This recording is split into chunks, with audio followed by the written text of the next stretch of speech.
Jadi 4 perkara siapa yang ada padanya maka dia dianggap munafik. Munafik ni ada 2. Pertama dipanggil munafikul amal, yang kedua dipanggil munafikul i'tiqad. Munafikul amal maknanya dari segi amalan tapi dia tak keluar daripada daerah kekufuran kepada kekufuran. Dia tak jadi kafir. Yang kedua munafikul i'tiqad, ini kafir.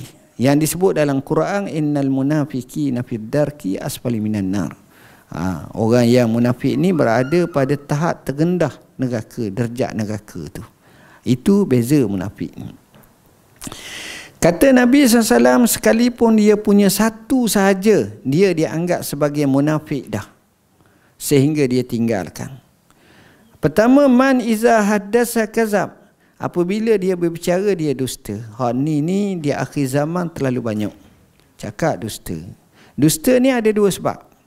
Sebab yang pertama kerana dia memang nak dusta sungguh, iyazambillah, maka hukumnya bahaya, munafik.